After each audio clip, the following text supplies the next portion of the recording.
Alright, guess I gotta stop the music. So I don't think I've filmed a sit-down video in a very, very long time. Maybe months. I've grown to love reading, but I don't do it enough.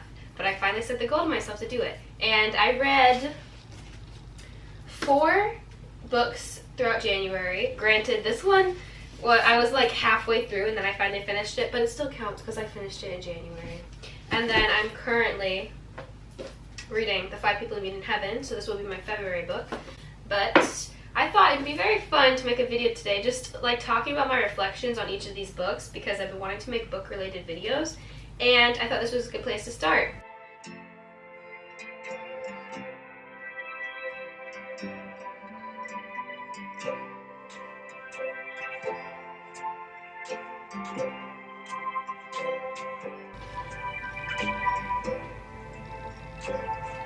So I'll just start with the one that I absolutely loved, like my top favorite book I read this month, and that would be Beyond the Map Stars.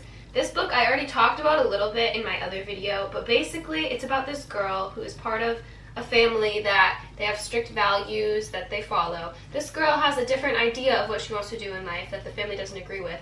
She still sets out on an adventure, doing what she wants to do, going where she wants to go. I feel like it's just very inspiring to go for what you want to do, and don't always listen to people that are going to hold you back from that, because if you know what you want to do and your heart is good and it'll make you happy, then just do it, and don't stay stuck in a place that you don't want to be in just because you don't want to disappoint somebody else. And yeah, the story is basically really good. This was one of the books that I think is very impactful, and I really liked it, and I never heard of it until I went into Barnes & Noble, so it wasn't like one that I saw online or like a recommendation or something like it. This is one that I picked up myself, and I wanted to read myself, which felt really good to like find one for myself, and I ended up loving it. So like literally from 1 to 10, I think I said 9 in my other video, but honestly it'd be a 10 because it was my favorite book I read this month out of all of them. The next book is The Wish by Nicholas Sparks. I've had this book for so long. I got it like the day it was released, and I never read it because I wanted to read it so bad, but I just hated the thought of sitting and reading, which was so bad. Like, I wanted to read very desperately, but I just didn't want to sit and like read. Does that make sense? But now I've grown to love it a lot more, and I've grown to just want to always read. And this book was very good. I've loved Nicholas Sparks ever since like middle school, when I went through my reading phase in middle school. He's my favorite author. Nicholas Sparks is by far my all-time favorite author, probably just because I grew up reading his books, but he's very into making romance books, which is basically the plot of all of his books. But this one was just really interesting, and it was really different, and kind of weirdly, it kind of gave the same vibe as this one. Like, it has the same plot twist in the end. Similar, very similar plot twist, and it's kind of weird, but it's very good, and that plot twist was so crazy. But the romance part in this book was just so good. And I think from reading all of these Nicholas Sparks books, that's why I'm so into like Valentine's Day and everything. Like, I love romance. I love romance so much. So thank you for these books. This book is very good though. What's really interesting about all of his books is they always take place in like little small towns that like you never heard of or you would never think to visit. But honestly, reading these books makes me want to go to small towns. Like, you never realize how cute they are until you go. But overall, this book was very good, and the plot twist in it was freaky. Like, I was sort of expecting that plot twist, but also not. So it was just really surprising. It does have some sad moments, and I did cry. Like, I've never cried reading a book. Okay, I'm an emotional person, and I cry during movies. But a book is a whole different story, because I have to be really into the book to cry because it's words. But the words in this book really like took me into the story, and I actually cried. So 1 to 10, this book, because I already rated something a 10. Can I rate 2 things a 10? Because this book was really good. Oh, what the hey, I'm gonna give it a 10 because, oh my god, I've never cried during a book, and if I cry, that means it really sucks you into the story. The next book that I read this month was The Archer by Paulo Coelho. I really hope I said that right, but I've loved reading his books. I read his other book, Hippie, like 3 months ago, and I picked this one up. It kind of reminded me more of like a, not self-help book, but like one of those like motivational books. It's the first book that I actually annotated and like underlined and highlighted and did all that jazz, which felt really cool to like be underlining stuff. This book is just really impactful, in my opinion, and one of the things I did highlight was having to confront unexpected trials is part of the way of the book. To me, the way I interpreted that is everybody goes through stuff, everybody has challenges that they face, but that's just a part of life. There's good and there's bad, and you just can't always sulk in the bad stuff that happens, because good things are always right around the corner. And maybe negative stuff that does happen will make you appreciate the good stuff a lot more in the good moments, because there's a lot of good moments that overweigh the bad, and that's what I took from that sentence. I've tried to get this sentence out for like 3 minutes now, and I finally got it. So that's what I learned from that. I'm just going to give one more because I thought this one was really good too. Another thing that I underlined in this, you know what, I should probably just read the whole paragraph.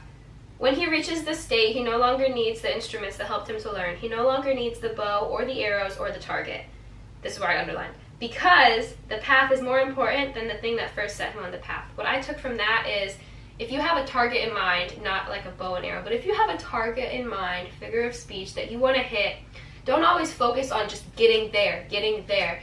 The journey that you're taking there, you can learn a lot from that. And for me personally, I took that with acting when I was obsessed with acting, which I'm always going to want to do acting.